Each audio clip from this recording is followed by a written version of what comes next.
আজকের সকালটা শুরু হলো বৃষ্টির মধ্যে। পিনির পিনির বৃষ্টি পড়ছে, একদম বোঝা যাচ্ছে না যদিও, তবে পিনির পিনির বৃষ্টি পড়ছে। আর এই কাপড়গুলো গতকালকে রাত্রে ধোয়া হয়েছিল।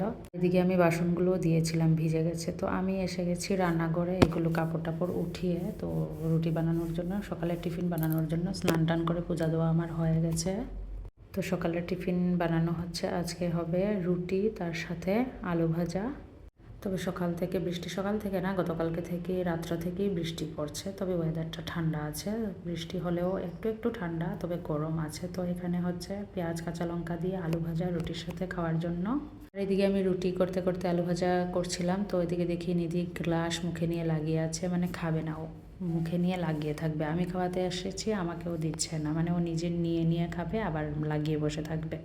আর এদিকে চা হয়ে গেছে, তারপর টিফিন দিয়ে দিলাম নিধিকে, নিধির বাবাকে। নিধি তো এখনও বাদামি খাচ্ছে, তো টিফিন তো ওকে খাইয়ে দিতে হবে। তো এখন মোটামুটি ঘড়িতে 9টা 20 বাজে, এটা তো একটু ফাস্ট আছে। এর মধ্যে আমার নিধিকে খাইয়ে গটর পরিষ্কার করা হয়ে গেছে, আমিও খেয়ে নিয়েছি, নিধিকে রেডিও করে নিয়েছি। তো আমরা বেরিয়ে পড়লাম স্কুলের উদ্দেশ্যে। আসলে আজকে একটু তাড়াতাড়ি ঘুম থেকে উঠেছি, অনেকটা তাড়াতাড়ি ওঠার কারণে কাজগুলোও তাড়াতাড়ি হয়ে গেছে।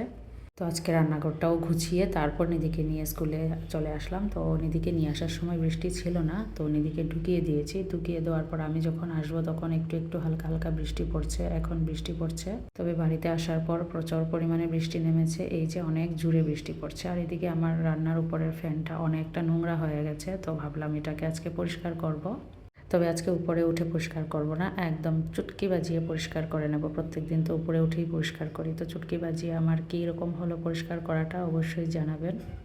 ওইদিকে বৃষ্টিও কমে গেছে, একদম নেই। তো ভাবলাম কাপড়গুলো দিয়ে আসি, কাপড়গুলো তো এইভাবে নিচ্ছি দিচ্ছি এটাই করছি। তো একই হয়েছে, কাপড়গুলো দিতে না দিতেই আবার বৃষ্টি পড়ে গেল হালকা হালকা করে। তারপর আবার কাপড়গুলোকে নিয়ে আসলাম। তো এর মধ্যে বাবা একজন পাশের বাড়ির কাকি আর কাকুকে নিয়ে এসেছেন, তো তাদের জন্য একটু চা করে দিলাম।